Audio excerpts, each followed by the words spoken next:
Welcome, everyone, to What to Watch Live, the show where we discuss the best in TV and entertainment this week. My name is David, and today I'm joined by my fellow Xfinity editors, Maddie and Sammy. Hello. Hi. I did not get the blue shirt memo, clearly. Thanks for filling me in, guys. Thanks. Sorry. It's okay, you're breaking it up a little bit. Yeah, a little you know, what Sammy said. What Sammy said. It's November 6th. Hello, everyone out there. Thank you for watching us on Xfinity platforms. We're just going to get straight to it. Today's show, we're so excited to get going. I'll tell you about everything you can enjoy for free this week during History Vault's free preview. We will each reveal the TV show or movie premiere we're most excited about this week. Maddie will give us the 411 on the NBA's inaugural in-season tournament, and we hit the campaign trail in support of our favorite Food Network stars. So let's just get right to it and get started with a salute to Veterans Day in the latest installment of Free This Week.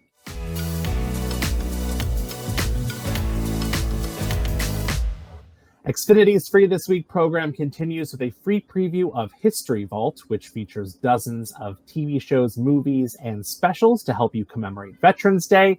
And here to tell us more about everything you can enjoy for free through November 12th is our very own Xfinity TV editor, David, who is me. So let's get to it.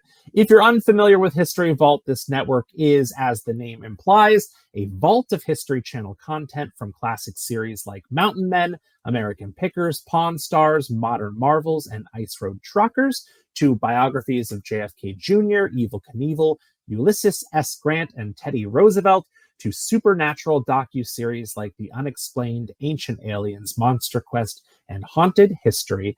But seeing as how we're just 1 week away from the Veterans Day holiday on November 11th, I pulled out some powerful military documentaries that are absolutely worth your time, including Pearl Harbor, Survivors Remember, Dog Tag Anthology, Navy SEALs, America's Secret Warriors, and D-Day, The Untold Stories.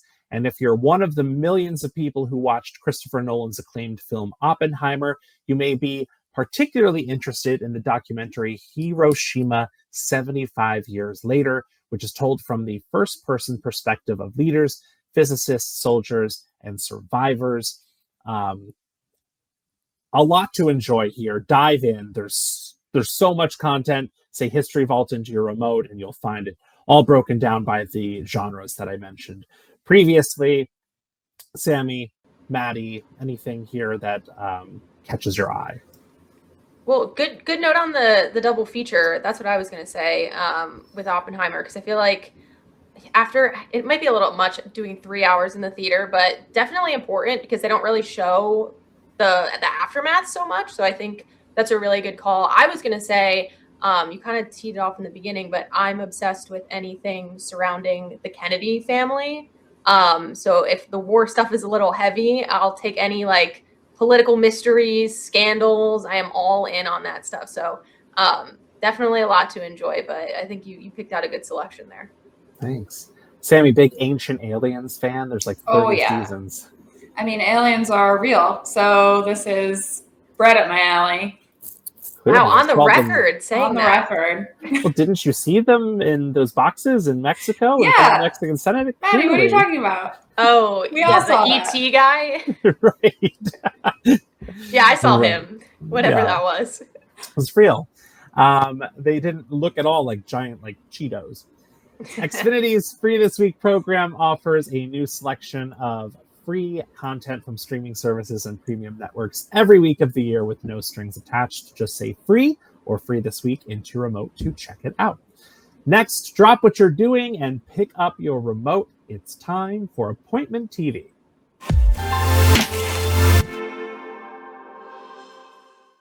Every week, the Xfinity editors pick the TV show, movie, or special event they're most excited about right now. And this week, we kick things off with our very own Xfinity movies editor, Maddie. Maddie, which premiere are you excited for this week? So this week is a great one for me. I will absolutely be watching The Killer on Netflix the day it drops. I cannot waste a second to see this movie from David Fincher. Let's take a look at a trailer real quick.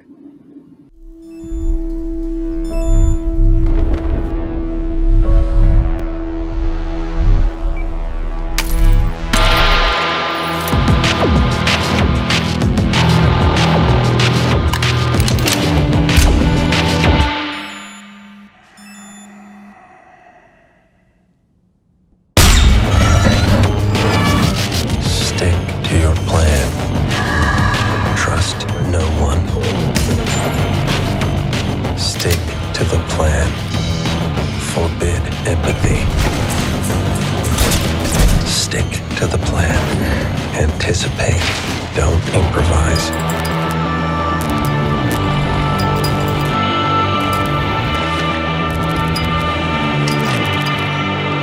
Stick to your plan. Simple. So I'm not just saying this for the segment. I think this is my most anticipated film of the year going into the year. This is the latest film from director David Fincher. He is my favorite director. They had it in the trailer. You know him for being behind some of the great films such as Fight Club, Gone Girl, Seven, The Social Network, Zodiac, Curious Case of Benjamin Button. I could go on and on. The Killer stars Michael Fassbender, who I also love. It's a neo-noir action thriller that follows an assassin, played by Michael Fassbender, who after a fateful near miss battles his employers and himself on an international manhunt he insists isn't personal. I mean, I don't know how you guys feel about Fincher, but he is the king of psychological thrillers, which is my favorite genre of anything, movies, TV, podcasts, all that stuff. And this just looks like it's going to be another winner from him. There's really no reason to believe it won't be, because the only time I ever really faltered with Fincher was his 2020 film Mank, which was more of a biopic than anything else. So I'm glad he's getting back to his bread and butter. This film is hitting Netflix, so super easy to watch on November 10th, which is this Friday. This one is a no-brainer from me. I am so pumped up for this. David, Sammy, you better be checking this out or else I'm going to give you a hard time. So just make sure you put it on your schedules. Yeah, I'm very excited. And just by the trailer alone, I can tell that it was scored by Trent Reznor and Atticus Ross, who are constant Fincher collaborators, but like that sound is just so... I could just tell, and I'm like in. It's like he's back. Mank was what it was, but this is like back to form for Fincher, and I'm here for it. I can just tell like my heart rate in this movie is going to be off the charts. It always is, but definitely in this one. But it looks so good. I don't know. I'm with you, Maddie. I love like a psychological kind of like thriller. You don't know what's going to happen next. I definitely, as we all know, I'm not a horror fan. So that's kind of like the psychological piece that I like a lot more in movies. Have you seen Seven, Sammy? Yes. Okay, was that too scary for you or no? Because some people think that's like a little too scary and gory. No, I really enjoyed that one. Okay, good. Yeah, that's I think my favorite film maybe ever. I watch that movie all the time. And this feels like it's just his style is so recognizable. I'm pumped. I'm really pumped up for this one. This is me fangirling a little bit over David Fincher. We must have a fangirl team name. Finchies. Finchies. I hope that doesn't mean anything. Let me just workshop that off camera. Yeah, go immediately to like Urban Dictionary and type that in and see if it has double meaning. This is a great pick, Maddie. Thanks. Sammy, what is the premiere you are most excited about this week? Oh, I am so excited to talk about this movie. My pick for this week is Bottoms, which hits streaming this week on Prime Video, November 7th. I am excited to talk about this movie and excited to talk about this movie with you two, who I know have already seen it and loved it as much as I did. I will preface we cannot play the trailer because it's a bit NSFW. But I will take you through the plot and do my best. From the incredible director that is Emma Siegelman, who is both Jewish and gay, my favorite combination, comes Bottoms, a high school comedy that is better than any I think I've seen in a very long time. It follows two very socially unpopular best friends who start a self-defense guised fight club in an attempt to get closer to the popular girls that they have crushes on. Lots of fight club talk today in this segment. It stars a few faces that you may have seen before, including Rachel Sennett, who is in Shiva Baby or The Idol, or How I Came to Love Her, which was her TikTok. Ayo Edebiri from The Bear, Kaya Gerber, model and daughter of Cindy Crawford, and Marshawn Lynch, former NFL player and hero of this movie. I'll let you guys talk first because I could go on for many, many minutes about my love of this movie. Go for it, Maddie. I mean, I think so. They're like their own genre of movies, right? Like I think like Io and Rachel, and I'm blanking on her name, the other friend in the group that was also in The Bear. Oh, what's her name? And she was in theater camp. Anyway, they're like the three best friends, and Io and Rachel are like my De Niro and Pacino. I need them to work together always. And this movie is unbelievably funny. I learned about Rachel Sennett through Shiva Baby, and I have been watching anything she's done ever since then. So the big studio comedies don't really do it for me anymore, but this is an example where they like hand over the reins to like fresh young talent, and they run away with it and do such a fantastic job. So I'm totally with you, Sammy. This is maybe my favorite comedy movie of the year. Actually, certainly my favorite comedy movie of the year, and one of the better ones I've seen in the past few years. Yeah, I couldn't agree more. And I agree with you in terms of big studio comedies. I'm so picky with comedy, but independent comedies is where it's at. And this is very funny.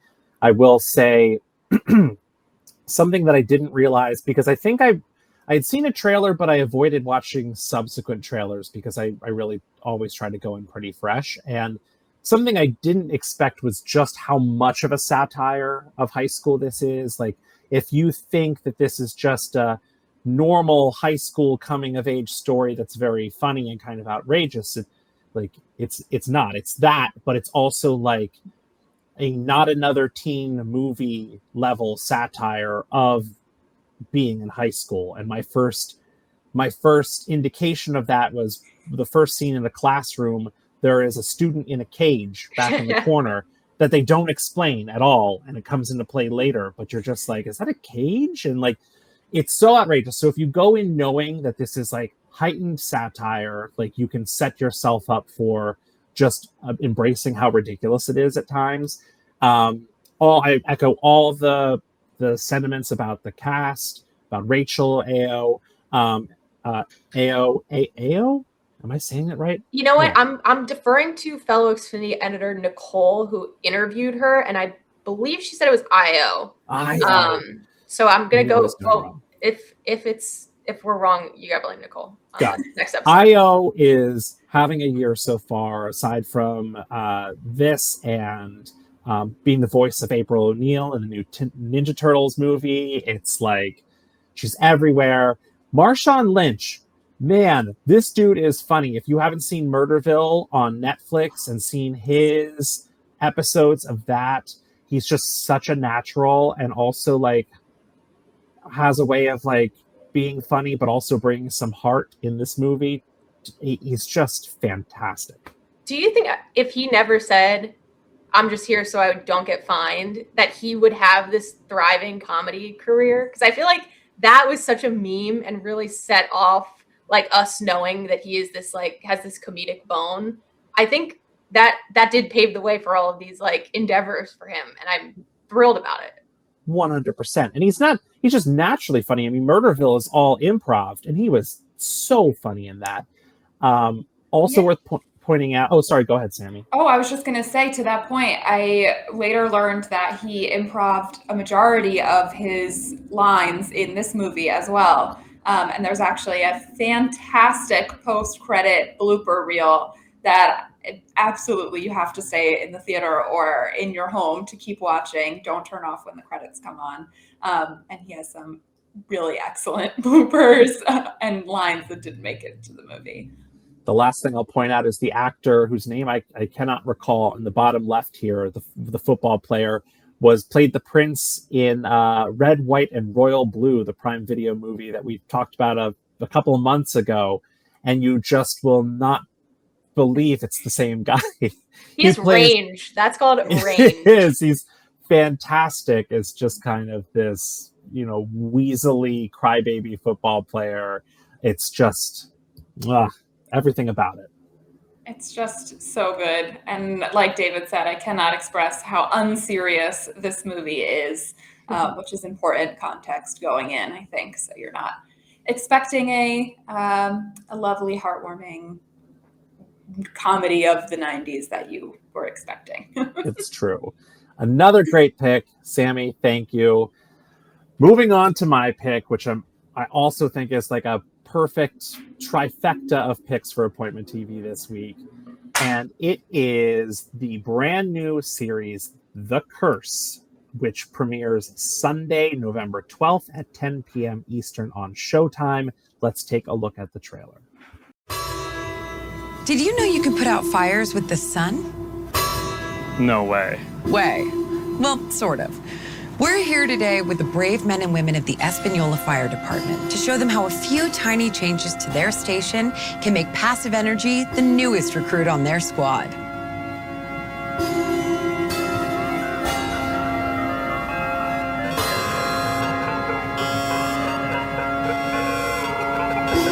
Good? One more. Did you know you can put out fires with the sun? No way.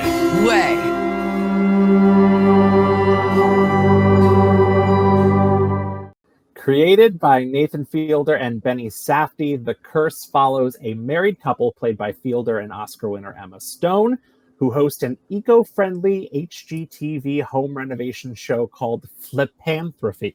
I knew I wasn't going to be able to say it. Flipanthropy. But their wedded bliss comes to a crashing halt when they are struck by an alleged curse that promises to disrupt the relationship. For me, the talent here speaks for itself. Nathan Fielder and Benny Safdie are two of the weirdest, most creative minds in Hollywood today. Nathan, of course, created and starred in the series Nathan for You and The Rehearsal, which many of us are or were obsessed with last year. He also produces How To with John Wilson, which a bunch of us are also obsessed with. Benny Safdie and his brother Josh wrote and co-directed Uncut Gems, and also co-directed one of my personal favorites, Good Time. And then you have both of them acting alongside the always incredible and hilarious Emma Stone in a 30-minute comedy on Showtime. It's just a recipe for good TV. And I've been looking forward to this one for probably a year since they announced that it was coming. It's been pushed around a bit because of the strikes, but it's finally coming and I can't wait. I cannot agree more, David. I will watch anything Nathan Fielder or the Safdie brothers do. I think they're geniuses. Nathan for You, maybe my favorite comedy show of all time. I reference it constantly in life. But what I'm so excited about in this show specifically is Emma Stone just like zagging and doing something totally different. I think I Googled this the other day. I didn't realize she's only 34 or 35. She's very young. She's potentially on her way to winning another Best Actress Oscar in her most recent film. She's already won one. And she's basically like, doesn't get enough credit for being the actress, I think, of our generation. Like critically, she just do everything. And all of a sudden she decides to sign up for this like wacky, ridiculous show with Nathan Fielder. So I love this choice from her. She is kooky. So I think it's going to work really well. And I am totally on board. And I love a Sunday HBO slot. So easy to tune into. Or it's Showtime, correct? Yeah. Is it? Yeah. Showtime, excuse me. Well, there you go. I'll watch. That's my HBO slot is now on Showtime. I'm pumped up for this one. Yeah. I mean, it's hard to believe. I mean, looking back at the actress from Easy A and Superbad, goes on to win an Oscar for The Favorite, then plays Cruella de Vil, then in this, like, the range, the glow up, the trajectory of Emma Stone as a performer is kind of it's incredible. Yeah. She's got it. She might be, well, I hope she wins. Well, I also like Margot Robbie's performance in Barbie, but I think she's kind of like the leader in the clubhouse going into Oscars this season to win Best Actress. And she's so young. She might be one of the youngest to win 2 Oscars. So again, I just love that she's doing a wacky show like this with a resume like that. Sammy, I know you're looking forward to it. Oh, yes. And I love Emma Stone deeply. And I just think that her past resume is kind of just like allows her to do projects like this that are just so not normal to what she's done in the past. And I'm I'm so excited for this. And I love Nathan Fielder. He really roped me in with the rehearsal. I'm just in. And they released such a weird selection of photos for this before they even released a proper like key art poster for this show. It's just odd home renovation photos. I just love, they're just so weird. And also one other thing, I don't know what Benny Safdie looks like just normally. Is he the one that is he always behind the camera, or is he in Good Time? He's in front of the camera, but he's the one who's got his face all busted up, right? Right, but we saw him in Oppenheimer. You saw him in Oppenheimer. He was the one who put sunscreen all over his face. Oh. He was also recently in randomly Are You There, God? It's Me, Margaret. Yes, as the dad. Right. Ben Safdie he'll pop up.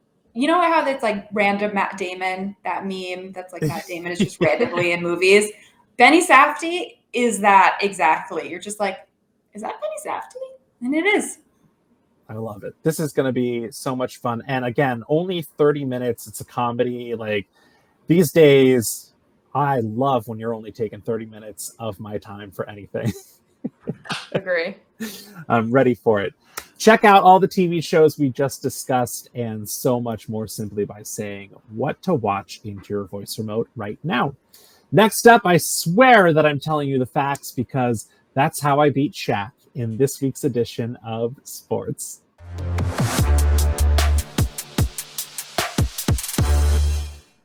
The inaugural NBA in-season tournament tipped off this past Friday, November 3rd. What is it? Who's in it? And how can you watch it? For all that and more, we turn to our sports expert, Maddie. Maddie, what is this thing? I had to research quite a bit to make sure I was providing all accurate information. That's what I'm here to do. I'm going to school you all on this brand new playing structure coming to the NBA this season, which is the NBA in-season tournament. The tournament kicked off this past Friday, November 3rd, and will culminate with the championship on December 9th. So how does it work? This tournament will be ongoing throughout the regular season and is broken into two stages, group play and the knockout rounds. In group play, all 30 teams are randomly drawn into groups of 5, split between East and West. As you can see here, those groups have already been drawn, so we're ready to go. From last Friday through Tuesday, November 28th, each team will play 4 designated group play games on what will be called tournament nights, one game against each opponent in their group. Once group play wraps up, we move to the knockout rounds. So 8 teams will advance, the team with the best standing in each of the 6 groups, and 2 wild cards, you gotta look up for the wild cards, which will go to the team from each conference with the best record in group play, but finish second in their group. Knockout rounds will be single elimination games leading to the championship, which will be held in Las Vegas, and the winners will receive the new in-season tournament trophy, very creative name here, the NBA Cup. Great stuff. As for incentives, there is a prize pool. Players on the team that participate in the knockout rounds will receive increased incentives the further they go, and there will be a tournament MVP announced that you can play for. So that's how it all works. There are some mixed feelings about this tournament from some. Obviously, this is a tactic to increase viewership and try to introduce something new and exciting to a season that is 82 games long. Personally, I'm very interested to see how it will just shake out and how seriously some of the teams do or don't take it. I think it's a great opportunity to watch some teams that don't get a lot of nationally televised games play on the big stage. I feel like young teams will take this pretty seriously, while we might see some veteran teams, cough, cough, the Lakers, value their load management and the regular playoffs more. But we will see how it shakes out. If you want to watch, just remember to say NBA or sports into your voice remote. These will be airing at all different times over a long period of time. So make sure you're saying those voice commands to stay on top of all NBA in-season tournament games. David, Sammy, are you interested or excited at all in this change coming to the NBA? I have questions. Is this precedented? Do other major sports leagues do this? A tournament within the regular tournament? It's very soccer of them to do this. And this is new to me because all the sports that I follow don't generally do in-season tournaments like this. But it's very similar to tournaments they have throughout the year in professional soccer. So yeah, it's been around, and the NBA's taken their stab at it. And we'll see how it shakes out. David, this is a good opportunity for the Sixers to hold a cup up, some sort of trophy. You know what? That was a shot. I apologize. I know you're right, but like for me, I think as soon as I obviously hope it doesn't happen, but as soon as some team's major star ends up getting injured during this tournament, that is the end of this tournament. No, so don't think of it like that. Like, the games will count towards the regular 82 season games. Like, this isn't separate. It's not like the World Baseball Classic where they cannot participate. Like, it just is active within the already established 82 games. So it's no extra games.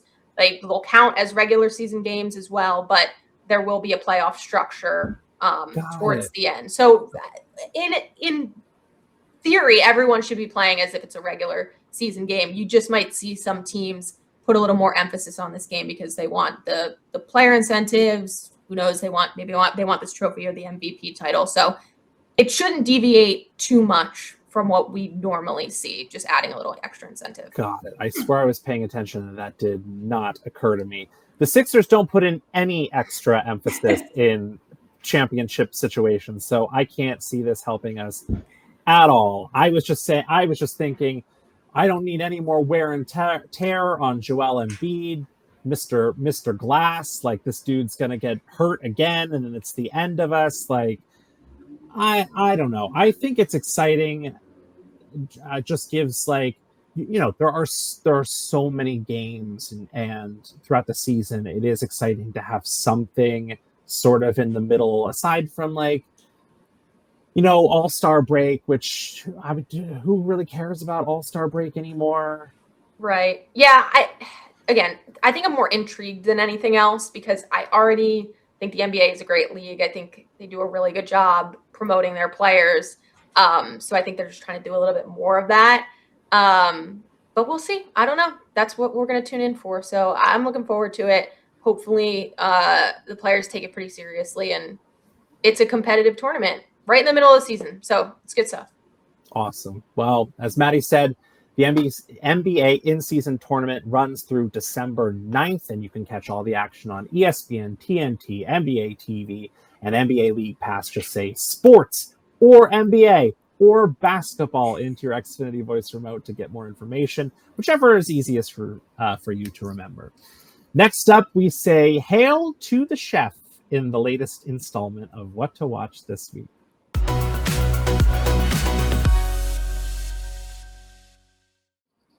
It's officially the holiday season, and there's no better way to get into the festive spirit than settling down by a crackling fire for some small screen pies, cakes, cookies, and croquembouche, courtesy of Food Network. And here to tell us more about this year's Fa La La La lineup is our very own Xfinity TV editor, Sammy. Sammy, what do you got for us?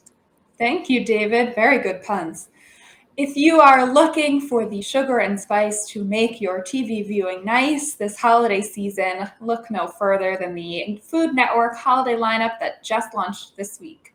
Starting with my favorite of the bunch, Holiday Baking Championship, which airs tonight and every Monday, hosted by the legend that is Duff Goldman and Top Chef's Carla Hall. Then, to make you feel terrible about your attempts at cookie decorating, is the Christmas Cookie Challenge. Airs new episodes every Thursday, hosted by Ree Drummond and Eddie Jackson. And of course, just like its sister seasonal series, Halloween Wars, is Holiday Wars, hosted by Jeff Mara with judges Shimin Lin and Artie Sequeira.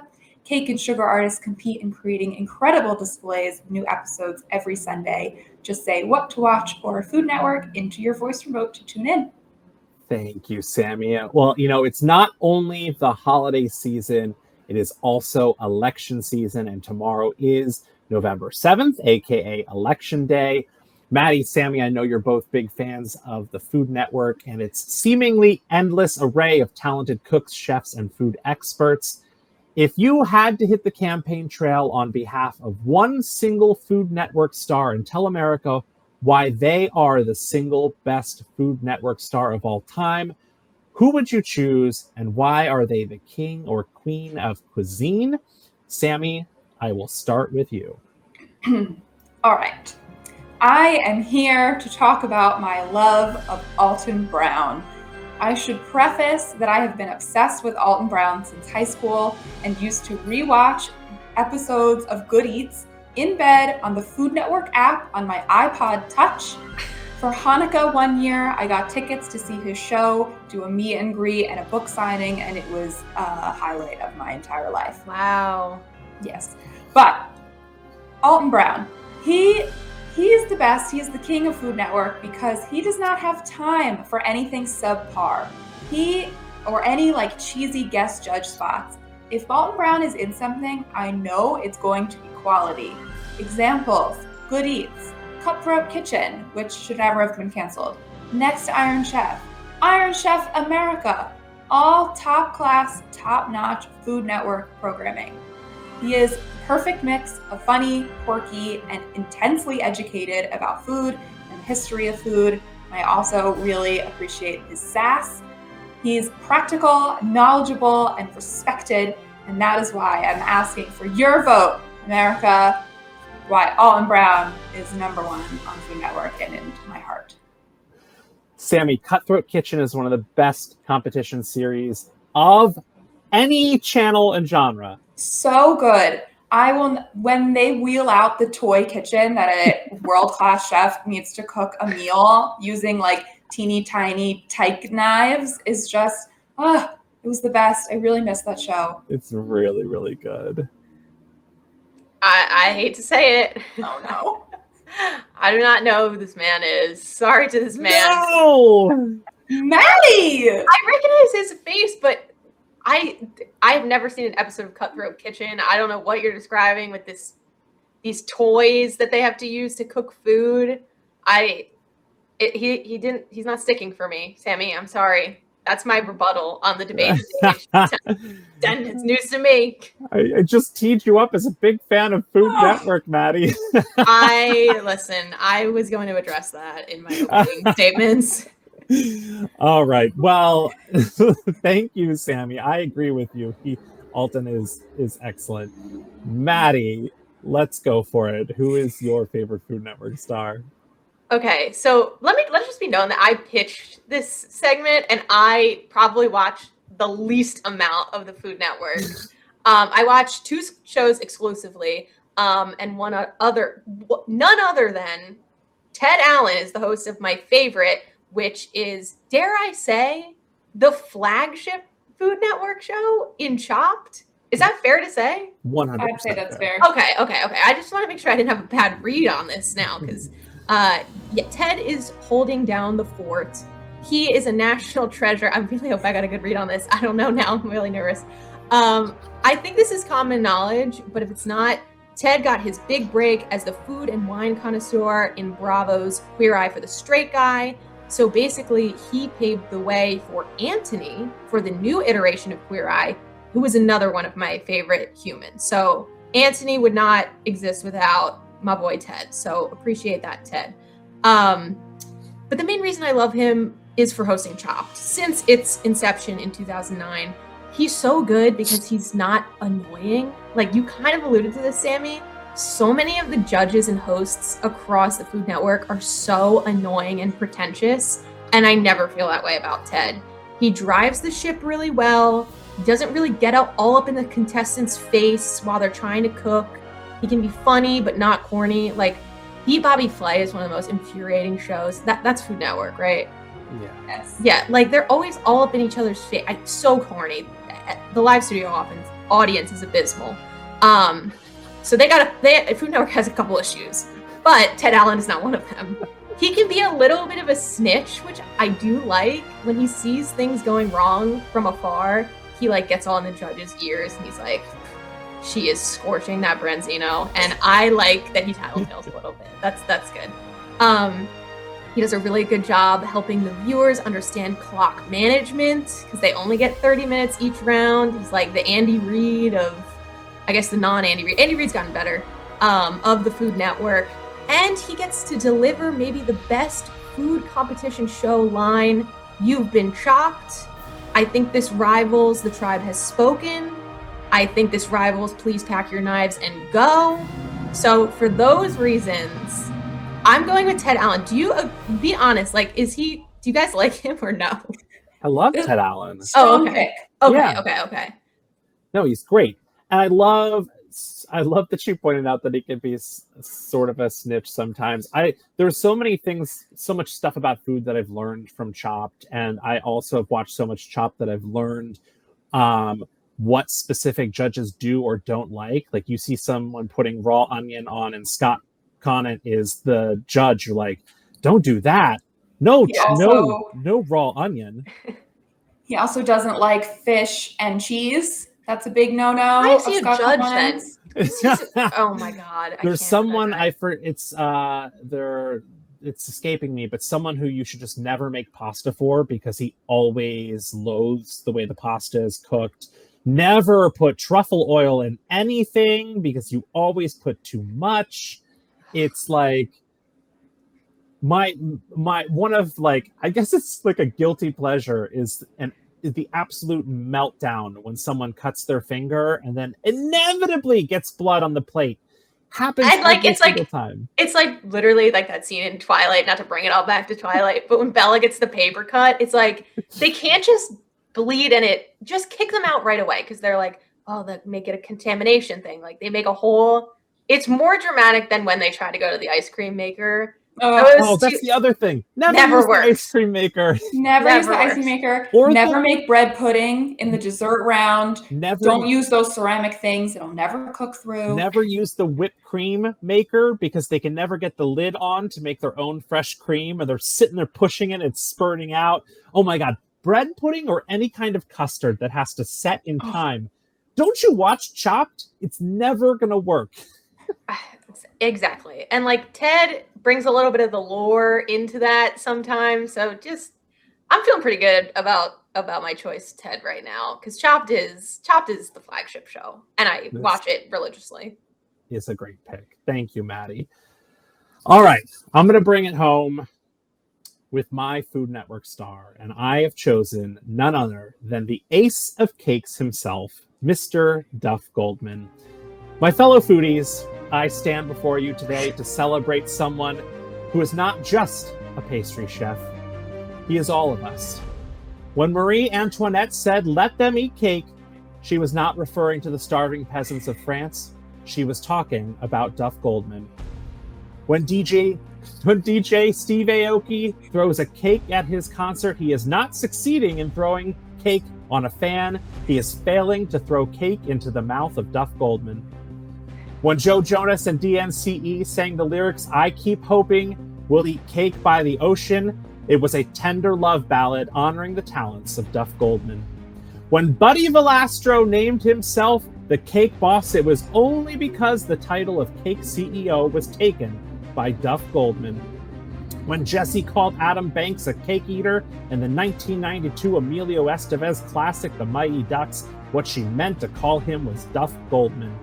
He is a man who has starred in more than a dozen Food Network shows, including Holiday Baking Championship, Spring Baking Championship, and Summer Baking Championship. He is a man who just signed a multi-year, multi-project deal with Food Network.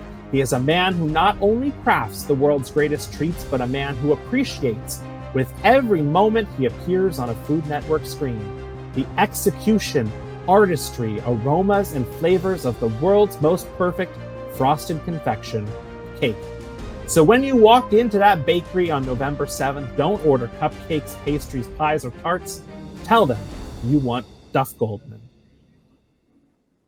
I feel like I should be saluting. And a Food Network flag waving in the background. I had one more, which is when you type the word cake into your iPhone, it auto-corrects to Duff. But I left it out, but I still liked it. So, is he a former Is he a former contestant turned judge? I don't know this guy. He's just an author. He has I believe his bakery is called Ace of Cakes, or he's just like, that's what he's known for, cakes. And he was an author and just kind of like used that into becoming a Food Network personality. He's been with them for a long time.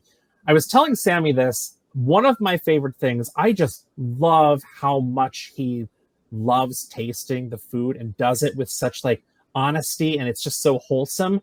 And my sister, who also loves Duff, and I talk a lot about the way he takes bites of cake. If you watch on like Holiday Baking, he always like looks up at the ceiling and takes the fork and like inserts it like directly straight back into his mouth before totally closing his mouth over the cake. And it's just like, it's always like the same way. And I don't know, I find it so endearing.